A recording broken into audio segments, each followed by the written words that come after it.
반갑습니다. 예, 오늘은 이렇게 다 패션이 너무 이렇게 아름다워 보입니다. 감사합니다. 예. 네. 꼭 정규 학생을 보고 얘기한 건 아닌데.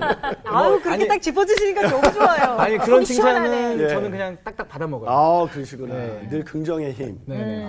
어쩐지 그래서 늘 기쁘고 밝은. 네, 맞습니다. 저는 그리스도인의 표지 가운데 하나가 기쁨이라고 생각해요. 아멘. 예, 기쁨이 충만한 사람은 신앙생활 잘하고 있는 거예요. 네. 근데 성학생은 근심이 있는 것 같아요. 정규가 왔어요. 아, 정규가 정규 근심이 때문에. 갑자기. 오늘 미란 학생은 네. 거의 아나운서처럼 거의. 지금부터 성수학당을 시작하겠습니다. 네, 참 분위기 좋은데 이 분위기 이어가야 되는데 우리 지난주 우리 배운 거 기억나세요? 성령이 없으면 네. 그리스도인이 아니다. 예. 그러면 그리스도인은 성령이 성령이 있는 그 그리스도인은 어떤 특징이 있죠? 첫 번째는 갑자기, 여러 가지 특징이 있어요. 여러 가지 특징이 있다. 빙고. 예. 뭐였지? 자, 기분 아주 안 좋아지려고 하고 있어요. 함께 모여서 기도한다. 함께 맞아요. 모여서 기도한다. 그냥 막 갖다 대는군요.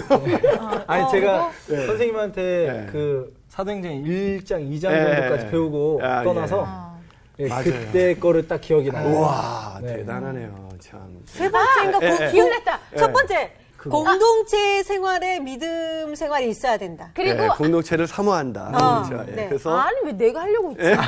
그거였어? 그래. 세 가지 중에 한 가지만 하세요. 근데 가장 중요한 건 모이기를 그거죠. 예수님을 구주와 주님으로 믿는다. 그죠? 예. 네. 그리고 또 한 발 더 나가서 그들이 그 이방인들이 드디어 고넬료와 그 친지들이 베드로의 그 복음 설교를 듣고 나서 변화가 됐죠. 네. 성령이 강력하게 역사하셨죠. 그러자 성령이 임하니까 그들이 방언하고 뭐 했죠?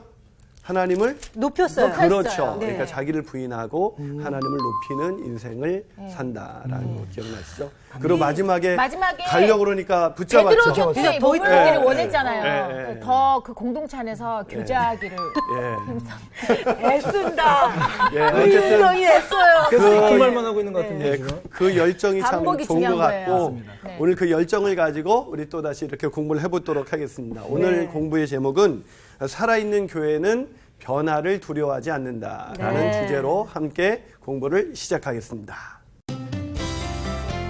오늘 수업 사도행전 33강 살아있는 교회는 변화를 두려워하지 않는다. 사도행전 11장 1절에서 18절까지 좀 긴데 베드로가 예루살렘 교회에 드디어 이방인들에게서 일어난 그 일들을 보고하는 장면이에요. 자, 사도행전 11장 1절에서 18절까지 네. 성우학생부터 네. 네 구절씩 읽고 마지막 두 구절은 다 같이 읽도록 하겠습니다. 네 절씩 우리 성우학생부터 읽습니다. 네.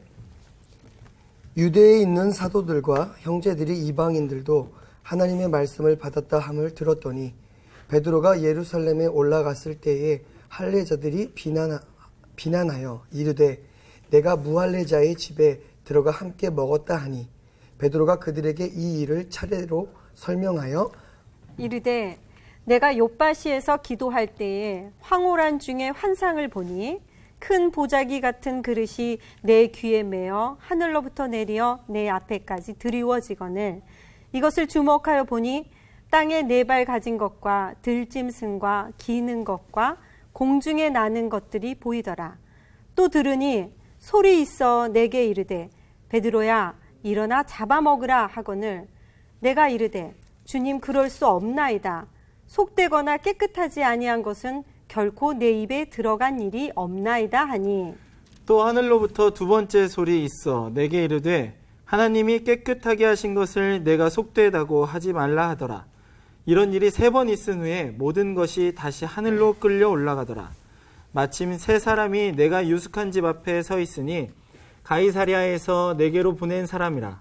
성령이 내게 명하사 아무 의심 말고 함께 가라 하시매 이 여섯 형제도 나와 함께 가서 그 사람의 집에 들어가니 그가 우리에게 말하기를 천사가 내 집에 서서 말하되 내가 사람을 욥바에 보내어 베드로라 하는 시몬을 청하라. 그가 너와 내 온 집이 구원을 받을 말씀을 내게 이르리라 함을 보였다 하거늘 내가 말을 시작할 때에 성령이 그들에게 임하시기를 처음 우리에게 하신 것과 같이 하는지라. 내가 주의 말씀에 요한은 물로 세례를 베풀었으나 너희는 성령으로 세례를 받으리라 하신 것이 생각났노라.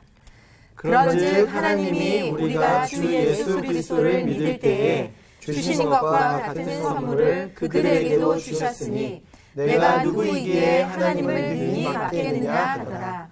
그들이 이 말을 듣고 잠잠하여 하나님께 영광을 돌려 이르되 그러면 하나님께서 이방인에게도 생명 얻는 회개를 주셨도다 하니라. 아멘. 예, 내용이 좀 길죠? 네. 예. 근데 내용이 긴데 이 내용이 어디서 본 듯한 내용이 네. 많이 있죠. 네. 예. 네. 이게 바로 앞장에서 앞에서, 예. 네. 베드로 그쵸? 앞장에 있는 내용을 또 다시 한번 되풀이하는 네. 그런 아유, 반복. 제가 봤을 때 베드로 이분 되게 좋으신 분이에요. 왜요? 성격도 되게 좋으신 분이에요. 왜요? 똑같은 말을 아까 얘기했어요 이렇게 할 텐데 아. 똑같이 다시 설명하고 있잖아요. 그래요. 좀 그걸 이해하지 못하는 사람들에게 내가 그걸 한 이해를 번 더. 못해요. 네. 이럴 수 있는데 또 자세히 얘기를 하네요. 네, 네. 자, 오늘의 이 내용을 이렇게 가만히 보면 이 내용은 베드로가 드디어 이제 예루살렘 교회에 와가지고 그 이방인들에게 일어난 고넬료의 그 가정과 그 친지들에게 일어난 놀라운 일을 보고하죠. 네. 근데 이거를 딱 보고했을 때 베드로가 기대했던 반응은 뭐였을까요? 와, 하나님 정말 놀라운 일을 행하셨구나. 와, 정말 너 정말 잘했다. 뭐 이런 얘기 들을 줄 알았는데 베드로가 어떤 얘기를 들었어요? 오히려 비난. 어. 비난을 듣게 되죠. 오히려 비난을 듣게 되죠. 우리 정규 학생이 결혼을 하더니 오히려 더 아주 촉이 아주 좋아진 것 같아요. 사실은 오랜만에 이 사도행전 이렇게 처음 듣다가 이제 잘리셔가지고 체육관한테 다시 복귀하셨는데 네네네. 되게 잘하시는 것 같아요. 자, 이 본문이 말하고 있는 핵심은 뭔가? 이 본문 왜 그들이 그 비난을 했을까요? 베드로를 왜 비난을 했을까요? 아니 이 사람들은 네. 어찌됐든 이방인에 대해서 편견을 갖고 있었죠. 저들은 그렇죠? 우리와 다르다라는 생각을 항상 다르고 갖고 있는데 이방인들에게는 구원이 없다. 없다라고 네. 생각했죠. 근데 이방인들이 구원을 받은 거예요. 그리고 그들과 함께 지냈다는 그 베드로 얘기를 듣고 어떻게 이방인들 그렇죠. 이렇게 됐던 것이죠. 네. 즉 자신들이 베드로는 성령의 역사를 통해서 놀라운 변화의 현장을 목격했는데 여기 있는 사람들은 여전히 자신의 어떤 고정관념, 편견을 가지고 변화되지 못하고 있는 거예요. 네. 그러니까 변화된 사람과 변화되지 못한 사람의 충돌이 오늘 본문의 핵심이에요. 그래서 제가 주제를 살아있는 교회는 또 정말 진정으로 예수님을 믿는 사람은 변화를 두려워하지 않는다라는 주제로 강의를 시작하게 된 거예요. 이 변화 그러면 네. 제가 잊을 수 없는 한 이야기가 있는데 자그마한 미로 속에 갇혀서 치즈를 찾아다니는 햄과 허라는 두 인간과 두 생쥐의 이야기가 있습니다. 이 사람들이 처음에는 이제 미로같이 생긴 방들을 찾아다니면서 치즈를 찾죠. 그러다가 드디어 어마어마한 치즈 창고를 찾게 됐어요. 얼마나 기뻤을까요? 그래가지고 햄과 허라는 사람은 신나게 이제 거기서 누리기 시작했죠. 근데 생쥐들은 여전히 또 다른 치즈 창고를 막 찾으러 다니는 거예요. 근데 이 햄과 허라는 사람은 치즈가 이렇게 많이 있는데 뭐 어때? 그러면서 거기서 이제 하다 보니까 점점 나태해지기 시작한 거예요. 그래서 창고까지 가는 것도 귀찮아졌어요. 그래서 자신의 집을 창고 근처로 옮깁니다. 그리고 창고 근처니까 이제 다닐 때도 옛날은 다 옷을 갖춰 입고 운동화를 신고 뭐 구두를 신고 이러고 갔는데 이제는 슬리퍼를 신고 이렇게 왔다 갔다 해요. 그러면서 막 즐기면서 있었는데 어느 날 그 많던 치즈가 다 바닥을 드러내고 만 거예요. 다 없어지고 만 거예요. 바닥이 드러나자 당황하기 시작합니다. 그러면서 이 두 사람이 질문을 던지죠. 누가 내 치즈를 옮겼지? 이런 질문. 이제 눈치를 좀 채죠? 네. 누가 내 치즈를 옮겼을까라는 스펜서 존슨의 책에 나온 이야기죠. 네. 그때 생쥐들은 여전히 다른 치즈 창고를 찾아다녔기 때문에 문제가 되지 않았지만 이 햄과 허라는 사람은 변화되지 않고 자신의 있는 자리에서 안주하다가 결국 이런 질문만 되풀이합니다. 누가 내 치즈를 옮겼을까?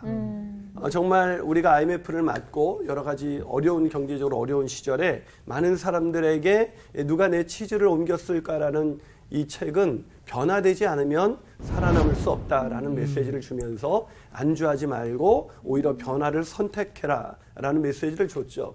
근데 이것이 우리 신앙생활을 하는 우리들에게도 사실 이 변화라는 단어는 굉장히 중요한 단어예요. 사실 예수 믿는 사람들처럼 어마어마한 변화를 경험한 사람은 없죠. 내 인생의 주인이 바뀌었으니까요. 네. 그렇기 때문에 날마다 변화된 삶을 사는 사람들이 그리스도인인데 그리스도인들도 어느 날 그냥 예전에 받았던 은혜, 왕년에 받았던 은혜, 중학교 때 받았던 그 은혜, 그때 내가 구원받고 참 이런 변화된 인생을 살았지. 그냥 그걸 가지고 그냥 버티고 있는 거예요. 어느덧 신앙은 나태해지고 기쁨도 사라지고 우리 똑같은 질문을 던지죠. 나 왜 요즘 이렇게 기쁨이 없지? 나 요즘 이렇게 왜 사는 게 재미가 없지?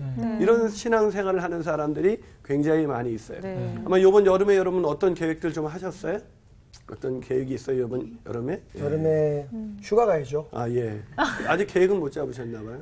예, 늘 놓으셨는데 또 놓으시고. 그래서 계획을 다시 잡고 있어요. 제가 이런 질문을 던진 이유는 뭐냐면 네. 이번 여름에도 어떤 사람은 내가 하나님이 일하시는 곳에 가서 내 삶을 좀 드려야겠다. 그래서 국내 단기 선교나 아니면 어떤 그런 봉사할 수 있는 그런 섬김의 자리로 찾아갈 수 있는 사람들이 있죠. 그냥 편안하게 그냥 여름을 보낼 수도 있지만 뭔가 하나님이 일하시는 곳에 그 변화의 현장에 내 인생을 드린다면 우리는 거기서 또 다른 정말 오늘도 역사하시는 하나님의 놀라운 그런 경험을 하게 될 거예요. 그렇기 때문에 결국 변화를 끊임없이 선택하는 사람, 그 사람이 바로 살아있는 사람이고 그런 공동체가 살아있는 공동체고 그런 교회가 살아있는 교회라고 할 수가 있죠. 근데 오늘날 교회처럼 딱딱한 곳이 없어요. 변화를 하기 너무 어려운 곳이 바로 교회가 되어버렸죠. 자, 그런 면에서 오늘의 본문은 우리에게 굉장히 중요한 교훈을 주고 있습니다. 그래서 오늘 본문의 주제가 뭐예요? 바로 변화입니다. 한 사람이 변화됐어요. 그 변화된 사람이 누굴까요? 바로 베드로입니다. 베드로. 베드로도 예전에 똑같은 생각하고 있었죠. 네. 어떻게 생각하고 있었어요? 이방인들에겐 구원이 없다라고 생각을 했죠. 근데 그 베드로가 변화가 됐어요.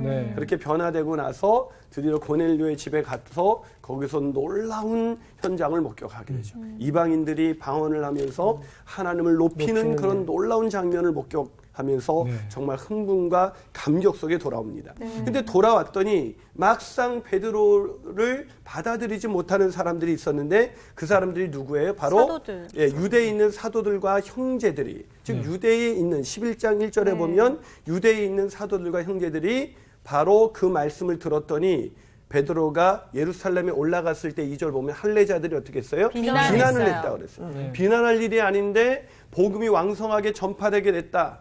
여러분 사도행전 1장 8절 오직 성령이 임하시면 너희가 권능을 받고 예루살렘과 온 유대와 사마리아와 땅끝까지 복음이 증거되리라. 그랬는데 그들은 여전히 예루살렘에 머물러 있었어요. 우리가 사도행전을 돌이켜가면 근데 어떻게 해서 흩어지게 됐죠? 스데반의 순교를 통해서 결국 핍박이 엄청나게 일어나서 그들이 어쩔 수 없이 흩어지게 됐죠. 맞아요. 근데 그 흩어지는 사건이 그들에게는 고난이었겠지만 하나님의 계획이었죠. 우리 인생에 고난이 찾아오지만 그건 하나님의 계획이에요. 우리 인생에 그것이 나에게 왜 왔을까 내 생각으로는 이해가 되지 않지만 그것을 통해서 하나님 우리를 더 멋지게 사용하고 계시는 거예요. 아멘. 자, 그래서 그렇게 흩어져가지고 갔는데 흩어지는 사람들이 사실 안티옥까지도 왔어요. 유대 그리스도인들이. 근데 그들은 복음을 전했을까요? 안 전했을까요? 이방인들에게. 안 안 했어요. 전했어요. 아무리 그냥 이방인들은 그들에게 마음속에는 구원받을 수 없는 사람들. 구원받아서는 안 되는 사람들. 그래서 그들은 유대인들에게만 복음을 전했죠. 그러자 별로 열매가 없었어요. 그런데 이 구브로에서 온 다른 지역에서 온 사람들이 오히려 이방인들에게 복음을 전하기 시작하면서 복음이 정말 놀라운 폭발적인 그런 부흥의 역사를 이루게 하죠.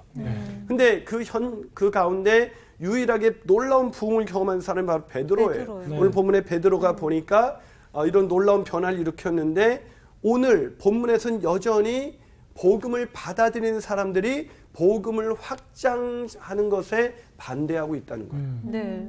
오늘날에도 교회에서 누가 복음을 확장하는데 반대할까요? 어쩌면 기존 세력들, 기존의 틀 안에 갇혀 있는 사람들. 그래서 그런 사람들은 잘 교회가 변화되는 거에 대해서 별로 원하지 않아요. 그분들도 구원받은 사람들인데 비본질적인 것에 사로잡혀가지고 결국 복음을 방해하는 그런 사람들이 되고 마는 거예요. 오늘 1절에서 3절은 그 내용이에요. 그러자 할례자들이 베드로를 비난한 이유가 3절에 나오는데 네가 무할례자의 집에서 들어가 그들과 함께 먹을 수가 있느냐. 이 복음 안에서 이방인이나 유대인이나 하나 되는 그 놀라운 기쁨을 알지 못했던 거죠. 네. 네. 자, 그런 반응을 하니까 4절부터 무려 17절까지 베드로가 무슨 설명해요. 얘기를 해요? 10장에서 일어났던 일, 네, 하나님이 나에게 해주셨던 일, 그 일을 쭉 충분히 설명하고 있는 거예요. 네. 그 설명을 하자 놀랍게도 18절은 어떻게 끝납니까? 자, 18절을 우리 오랜만에 오신 우리 정교 학생이 한번 읽어줄까요? 네. 그들이 이 말을 듣고 잠잠하여 하나님께 영광을 돌려 이르되 그러면 하나님께서 이방인에게도 생명 얻는 회개를 주셨도다 하니라. 여기서 그들이 누구예요? 편견을 가지고 있었던 11장 사도들. 1절 유대에 있는 사도들과 형제들. 형제들. 할례를 받고 베드로를 비난했던 그들이 네. 이 말을 듣고 잠잠했다. 그리고 그들이 하나님께 영광을 돌리면서 그러면 하나님께서 이방인에게도 생명을 얻는 회개를 주셨도다 하니라. 얼마나 감격스럽습니까? 이런 놀라운 변화가 오늘 본문에 한 사람의 변화로 인해서 그들이 변화되는. 저는 저와 여러분 한 사람이 변화가 여러분의 가정을 변화시키고 여러분의 공동체를 변화시키고 교회를 변화시키고 여러분이 만나는 모든 사람들을 변화시키게 되기를 주님의 이름으로 축복합니다. 아멘. 그러려면 뭐가 중요합니까? 우리 좀 부흥의 분위기로 가네요. 네. 자, 그러려면 뭐가 중요해요? 누가 변화돼야 돼? 내가 변화해야 내가 돼요. 변화돼야 돼. 네. 내가 변화돼야 돼. 그래서 오늘 본문을 통해서 내가 어떻게 그런 변화를 그렇게 추구할 수가 있을까? 그러기 위해서는 첫 번째가 뭐냐면 본질적인 것에 매이지 말아야 돼요. 자, 오늘 주제는 뭐예요? 살아있는 교회는 변화를 두려워하지 않는다. 두려워하지 않는다는 거예요. 자, 이 변화된 인생을 살기 위해서 첫 번째가 중요한 게 뭐라고? 뭐에 매이지 말아야 된다고요? 거기 본질이, 보면 본질이 아닌 거기 것에. 나오죠. 본질이 아닌 본질이 것에 아닌 네. 것에 매이지 매이지 말아야 말아야 말아야 한다. 즉 비본질적인 거 네. 이렇게 좀 정리할까요? 비본질적인 것에 매이지 말아야 된다. 즉 비본질적인 것에 매이지 말아야 돼요. 근데 우리가 대부분 다른 사람들이 용납하지 못하는 이유가 뭐냐면 대부분 비본질적인 것 때문에 네. 맞아요. 그 사람이 어떤 본질적으로 문제가 되기 때문이 아니라 비본질적인 것 때문에 우리가 이렇게 매이게 되죠. 왜 네. 여자들도 보면 MT 같은 데 가보면 꼭 이렇게 남자애들하고 편하게 막 어울려서 막 노는데 꼭 긴 머리를 찰랑대면서 말도 없이 그러다가 꼭 그 공동체에서 조금 벗어나서 분위기 잡고 뭐 이런 있어요. 지금 있어요. 벌써 밀어놨어요. 있어요, 그 있어요. 꼴배기 싫어. 예. 제일 싫어하는 아니, 스타일. 제일 싫어하는 스타일. 아니 왜 예. 거기 와갖고 혼자 거기 가갖고 이쁜 척하고 거기 있냐고요. 그렇죠. 그러니까 누나는 그렇게 아니었나 봐요. 그런 것 전 때문에 아니었어요. 여자들은 이제 MT가 끝나면 너 그때 걔 봤니? 걔 영 아니다. 막 이러면서 얘기를 하기 시작합니다. 그쵸. 근데 제가 볼 때는 우리 남자들이 볼 땐 여자가 좀 그래야죠. 그래서 남자들은 여자를 볼 줄 몰라. 예, 예. 그래도 괜찮은 여잔데. 그렇게 시선이 가요. 그럼 여자가 꼭 거기 섞여서 막 개발바닥, 뭐 소발바닥 이런 거 해야 여자 같은 거냐? 아니라는 거죠. 오히려 그럼요. 여성스럽게 좀 말도 좀 없고 좀 새침대기처럼 굴고 이런 것도 우리가 받아줄 수 있는 영역이에요. 아니 거기에 간 의미가 뭐예요? MT 멤버십 트레이닝. 같이 호흡을 맞춰서 공동체적인 생활을 하자는 건데 왜 물론 거기를 떨어져 옳소. 그러냐고. 거기 가서 내숭을 떨므로써 인생의 멋진 반려자들 만날 수 있는 거예요. 그런 일 많이 봤어요. 자, 오늘도 우리가 지금 논쟁이 벌어지고 있는데 네. 왜 그러냐? 우리가 비본질적인 것 때문에 그래요. 그러네요. 예, 그게 재밌네. 그 자매가 뭔가 죽을 죄를 저질렀느냐? 그건 아니에요.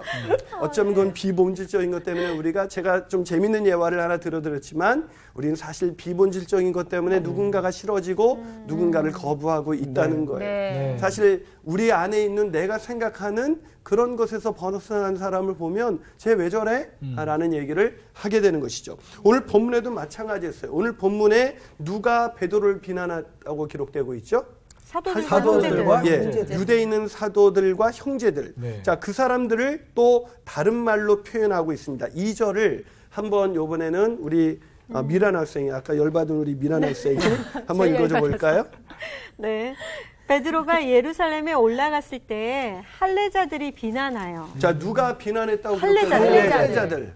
난 뭘 받았어요? 할례 받은 받았어요. 사람. 그런데 저 이방인들은 할례를 받지 않은 사람들이에요. 나와는 다른 사람들이에요. 네. 왜 저래? 이렇게 할례를 받은 사람. 베드로는 왜 저래? 할례 받은 사람들끼리 어울려야지. 네. 왜 할례 받지 않은 저들에게 들어가서 그들과 어떻게 음식을 같이 먹을 수가 있어? 라고 비난하고 있는 것입니다. 자, 왜 이렇게 비난하고 있는 것이죠? 할례자들이 본질과 비본질을 구분하지 못하고 있는 것입니다. 네. 여러분, 변화와 변질의 차이를 아세요? 변화와 변질. 변화는 긍정적으로 바뀌어질 수 있지만 예. 변질은 왠지 이렇게 뭐 부패된 것 같은 예, 좀 꼭 그런 상한 것 느낌이죠. 같은. 예. 근데 좀 더 정확하게 설명하면 변화와 변질의 차이는 이거예요. 변화는 본질은 변화되지 않되 비본질이 변화되는 걸 변화라 그러고 변질은 본질이 바뀌는 걸 변질. 제 말이 그 말이었어요. 제 말이 그 말이었어요. 예. 나도 저렇게 설명하려고 그랬지. 저도 그랬어요. 저도 그랬어. 자, 여기서 보면 이 본질은 뭐예요? 여기서 본질은 그들과 밥을 구원받은 먹느냐 거. 아니냐 이거는 비본질적인 거예요. 네. 먹을 수도 있는 거예요. 그건 그들이 속에 있었던 문화지 그것이 그렇게 중요한 것은 진리냐 아니냐의 문제는 아니었다는 것이죠.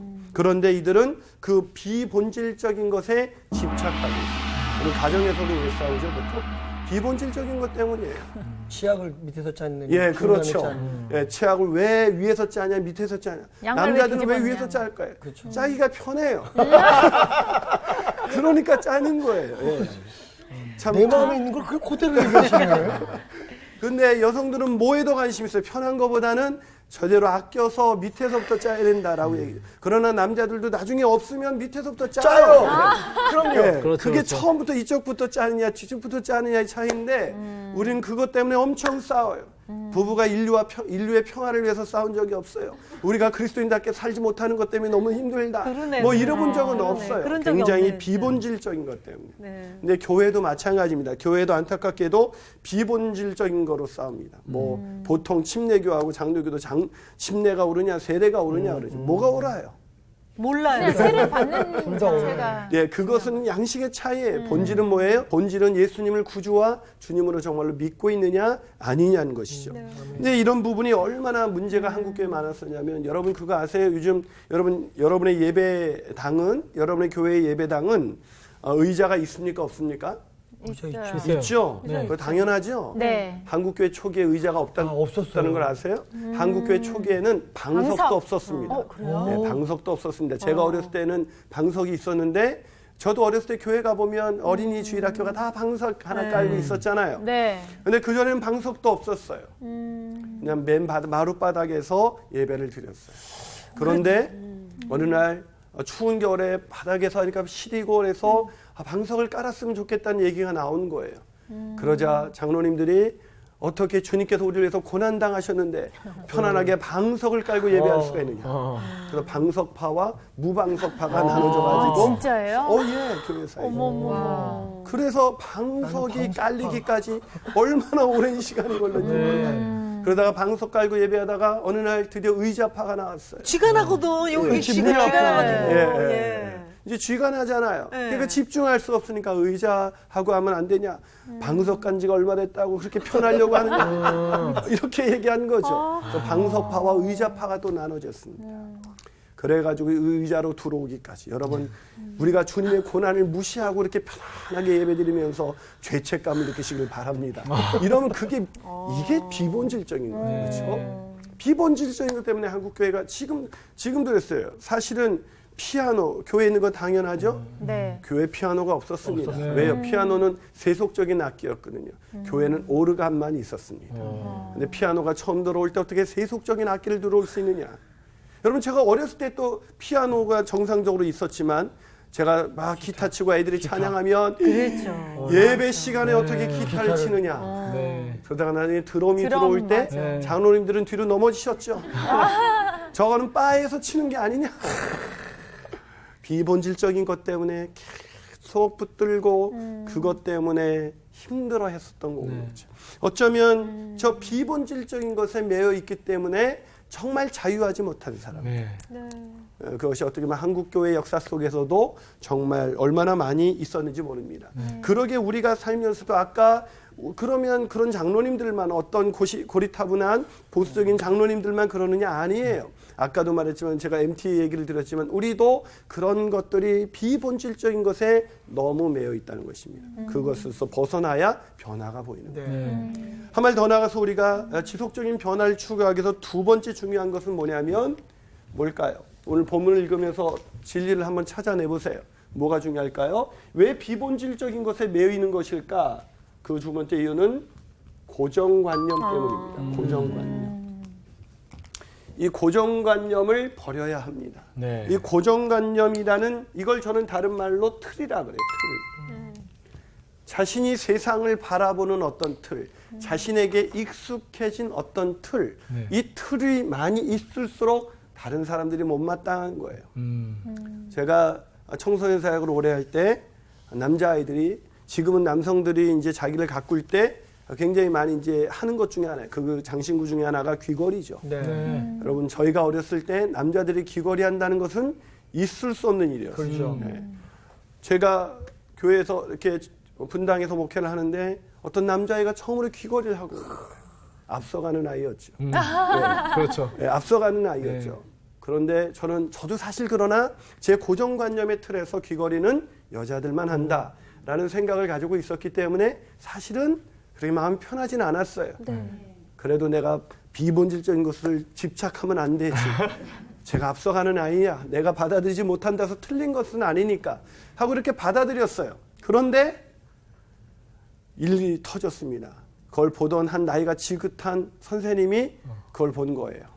걔 귀를 잡아 끌어서 아이고. 밖으로 예배 찬양하는 애를 끌어서 밖으로 불러세웠어요. 아이고. 엄청 혼났죠. 애가 풀에 팍 죽어서 앉았습니다. 찬양하던 애의 찬양이 입가에 미소가 사라졌고 찬양을 부르지 않고 인상 팍 쑥 앉아 있는 거예요.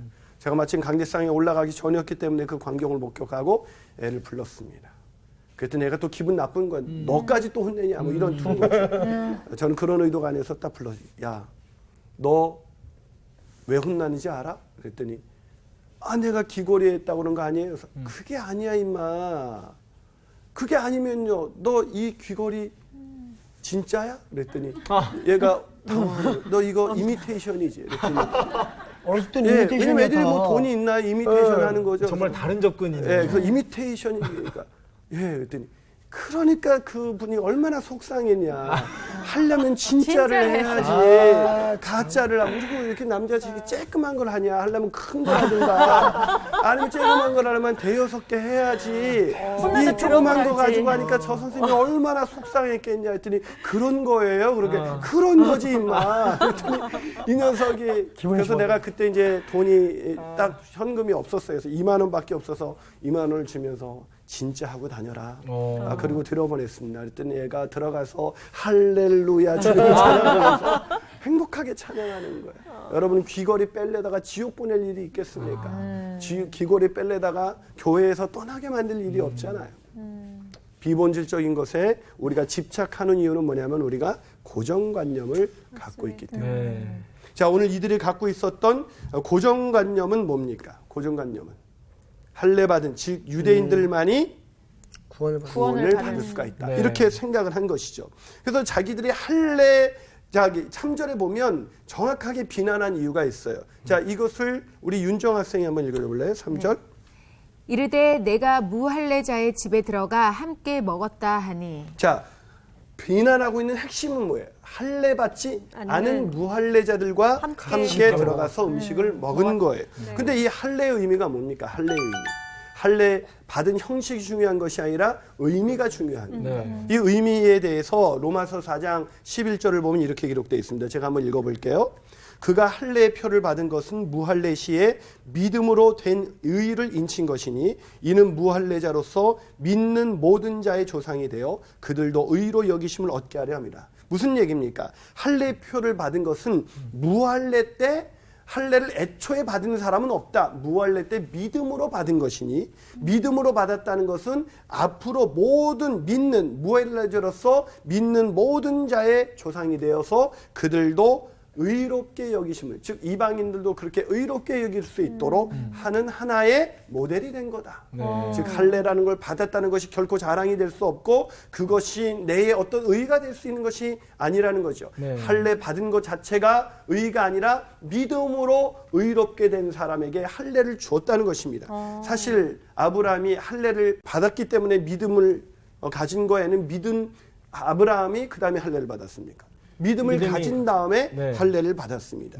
다시 말해서 아브라함이 창세기 15장에서 그 여호와를 믿으니 이를 의롭게 여기셨다라고 이미 의롭게 여기셨어요. 네. 할례 자체보다 뭐가 더 중요해요? 믿음이 중요한 거예요. 그런데 오늘 본문에 보면 이 할례 받은 그리스도인들이 이 할례라는 의식을 내어서 베드로를 비난하고 있는 것입니다. 이게 비난받을 일이에요? 아니에요. 오히려 베드로는 그들에게 놀라운 하나님의 뜻 가운데 행했던 일 때문에 오히려 칭찬받을 일입니다. 네. 그런데 비난을 하고 있습니다. 왜 그럽니까? 바로 할례 받지 않으면 안 돼라는 고정관념, 자신의 율법주의에 매여 있는 이 고정관념의 틀이 베드로의 그런 모습을 받아들이지 못하게 만든 것이죠. 여러분 이런 부분들이 얼마나 우리 인생 가운데 많이 있는지 몰라요. 우리가 이것이 중요해라고 생각하는 것들이 사실은 대부분 비본질적인 거예요. 그런 것을 틀로 갖고 있으면 네. 그 다음부터는 사람들이 다 못마땅해요. 네. 그래서 사람들이 못마땅하고 이런 거죠. 요즘은 젊은이들이 예배 들어올 때 복장이 편한 복장을 주로 입고 와요? 아니면 정장을 하고 옵니까? 편한 복장을 하고 네. 오죠. 물론 좀 심하게도 슬리퍼를 신고 오시는 분들이 있더라고요. 근데 저도 아직 거기까지는 받아들이기가 슬리퍼? 하나님 만나러 오는데 뭐 이런 생각을 우리가 하죠. 근데 저는 슬리퍼를 신은 사람을 보고 슬리퍼? 이럴 수 있지만 장로님들은 어디까지가 용납이 안 돼요? 편한 옷? 반바지? 반바지 그렇죠. 네. 기준이 다 달라요. 네. 그 틀을 가지고 있기 때문에 그 틀 속에서 우리는 다른 사람들에게 비본질적인 것이 엄청나게 크게 보이는 거예요. 네. 그렇기 때문에 우리가 변화된 인생을 살기 위해서는 우리의 뭘 버려야 돼요? 틀을 버려야 돼요. 네. 틀을 깨야 돼요.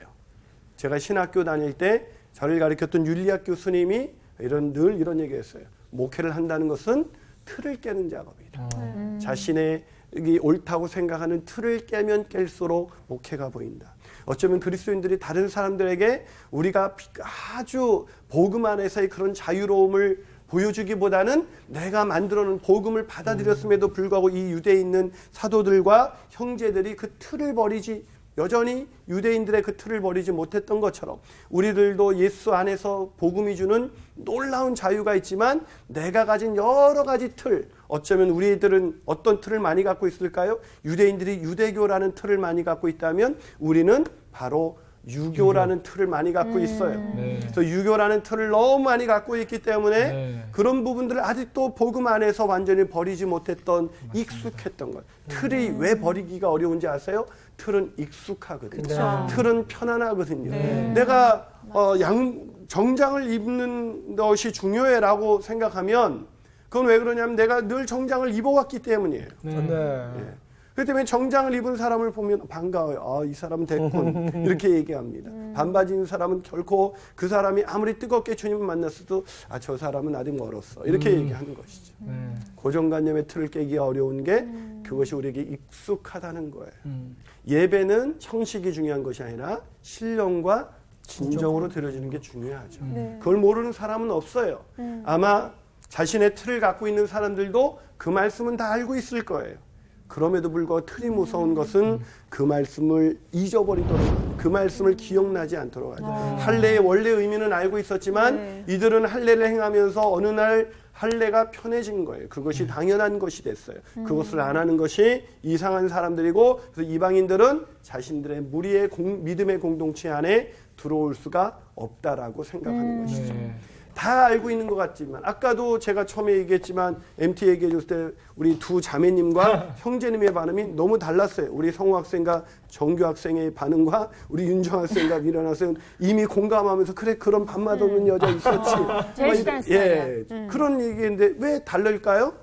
그것은 우리가 생각하면 그리스도인들은 누구나 차별 없이 대해야 됩니다. 그것이 더 중요한 원리인데도 우리가 그걸 알고 있어서 내가 익숙하고 내가 중요하다고 생각하는 것에서 벗어나는 순간 그게 안 보이죠. 기억이 안 나게 되어 있습니다. 자, 그렇기 때문에 마지막으로 중요한 것이 있어요. 네. 우리가 변화된 인생을 살기 위해서 마지막 그걸 알고도 왜 그들은 그렇게 대했을까? 그 마지막 이유가 있는데 그것은 하나님의 말씀 앞에서 열린 자세를 갖지 못했기 때문이에요. 뭐가 중요하다고요? 열린 열린 자세. 자세. 뭐에 대한 열린 자세? 하나님의 하나님의 말씀 말씀 앞에. 이 말씀 앞에서 뭘 가져야 된다고요? 열린 자세. 자세를 가져야 돼요. 열린 자세. 자세. 이 말씀을 내가 다른 말로 바꿀게요. 진리. 진리 앞에 열린 자세를 가져야 되는 거예요. 그러니까 중요한 것은 내 생각과 내 틀이 아니라 하나님의 말씀이고 하나님 성경에 게시된 진리의 내용이죠. 네. 그래서 그 말씀 앞에 열린 자세를 가지면 얼마든지 받아들일 수 있어요. 우리가 누군가의 못마땅한 교회에서의 그 행동보다도 하나님의 말씀, 사랑하라는 그 말씀 앞에 우리가 서 있다면 그 사람을 더 넉넉히 받아주는 것을 하나님이 기뻐하신다는 것을 알 수 있을 거예요. 네. 사실 교회에서 얼마나 사소한 것 때문에 서로 수근수근 대는 거 보면 다 누군가를 비난해서 그 얘기가 그 사람에게 다시 들려와요. 근데 그 사람이 속상한 것은 그게 그렇게 중요한 얘기가 아닌데 그것이 왜곡되고 그렇게 들어오기도 하지만 사실 그렇게 중요한 것이 아닌데 그 얘기를 꺼내기 시작하죠. 오늘 본문에 보면 아까 이 베드로를 오해하고 비난하는 사람들에게 베드로가 어떻게 반응합니까? 4절에서 자 4절을 우리 성우 학생이 한번 읽어줘 볼까요? 4절. 네. 베드로가 그들에게 이 일을 차례로 설명하여. 자, 이 본문이 난 참 베드로가 위대하다고 생각해요. 네. 이 베드로가 나 같으면 이제 그렇게 막 비난하면 너 그걸 못 봤어? 내 설명 못 알아들었어? 너 어떻게 이해를 못하냐? 네가 더 나빠. 너 왜 할례 받았다고 그걸 그렇게 그래? 라고 막 싸우지 않았어요. 네. 오히려 네. 그들을 이해했어요. 네. 그들의 입장에선 그럴 수도 있겠구나. 네. 참 자유롭잖아요. 옛날에 베드로였다면 예. 아마 버럭했을 그렇죠. 네, 그렇죠. 그러니까. 예. 근데 베드로가 왜 그렇게 이렇게 차분하게 설명할 수가 있었을까? 10장이 있었기 때문이에요. 자기도 그랬어요. 예, 그렇죠. 10장에 베드로가 설명한 이 내용이 4절부터 17절까지가 어떤 내용이라 했어요? 10장에 다시 반복을 하고 있죠. 네. 자, 그 설명을 하는 베드로가 설명을 들어보면 어떤 간단하게 하면 나도 어느 날 환상을 봤는데 내가 어떤 보자기가 내려왔는데 내가 도저히 먹을 수 있는 음식이 아니었다. 내가 거절하자 하나님이 내가 거룩하다는 것을 네가 속되다고 하지 말아라. 그래서 그 얘기 듣고 이상했었는데 그때 마침 고넬료에서 사람들이 와서 그 사람들에 의해서 내가 주저하고 있었는데 성령이 가라고 얘기하셔서 성령이 가라고 하셔서 하나님이 속되다고 하지 말라고 하셨고 성령이 가라고 하셔서 갔는데 마침 고넬료도 자기가 천사가 들려줘서 당신을 초대해서 구원의 말씀을 들으라고 했다. 그래서 말씀을 전했는데 놀랍게도 거기에 성령이 임하셨고 그들의 방언과 하나님을 높이는 장면을 보게 됐다. 그러면서 오늘 보면 16절 그때 내가 주의 말씀에 16절 우리 다 같이 읽어볼까요? 16절 시작. 내가 주의 말씀에 요한은 물로 세례를 베풀었으나 너희는 성령으로 세례를 받으리라 하신 것이 생각나더라. 그때 내가 말씀이 생각났다. 그래 그랬었지.